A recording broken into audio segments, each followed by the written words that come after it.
Pneumonia vaccine সেটা 65 এর পর আমরা অ্যাট লিস্ট একটা শট দেওয়ার জন্য রেকমেন্ড করি। আচ্ছা, কখনো কখনো আমরা আগে করি যখন ওই পেশেন্টের ডায়াবেটিস থাকে, কখনো অ্যাজমা থাকে অথবা হার্টে অপারেশন হয়েছে, সেক্ষেত্রে নিউমোনিয়া ভ্যাকসিনটা আরো আর্লি শুরু করা হয়।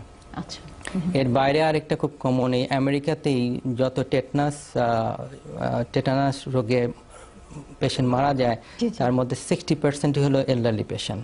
আচ্ছা, তো সেখানে আপনি টেটানাস শট যেটা সেটা এভরি 10 ইয়ার্স দেওয়ার জন্য রেকমেন্ড করা হয়। ওকে, এই তিনটা ভ্যাকসিনই মানে বেশি ইম্পর্টেন্ট এখানে। আচ্ছা আচ্ছা, টিটেনাসও তাহলে চলে আসছে ডেফিনেটলি। আচ্ছা আচ্ছা। আর রেগুলার চেকআপের মধ্যে তো আমাদের সব সময় রেগুলার চেকআপে তো থাকতেই হবে, তাই না? যদি একজন সুস্থ হন তাহলে তো উনি ইয়ারলি চেকআপ করবেন, তাই না?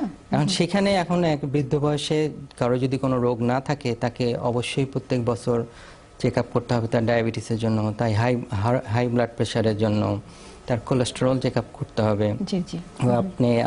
আপনি সাইকিয়াট্রিক, আমি জানি, তাকে প্রত্যেক সেশনে আমাদেরকে স্ক্রিন করতে হয় তার কোনো ডিপ্রেশন আছে কিনা, তার কোনো সাইকিয়াট্রিক প্রবলেম আছে কিনা। কারণ এই বৃদ্ধ বয়সে সুইসাইড রেট এখানে যেটা অনেক বেশি, এখানে বিশেষ করে 85 এর উপরে, এটা kind of double than the regular people. আপনি জানেন হয়তো যে ডক্টর মামুন, আমরা তো আসলে বাংলাদেশি কমিউনিটি নিয়ে আলাপ করি। আল্লাহর মতে আমাদের এখানে সুইসাইড রেটটা খুবই লো আমাদের কমিউনিটিতে, কারণ আমাদের ফ্যামিলি সাপোর্টটা ইজ ভেরি হাই। সেদিক দিয়ে আমরা বলতে গেলে ভালো অবস্থানে আছি।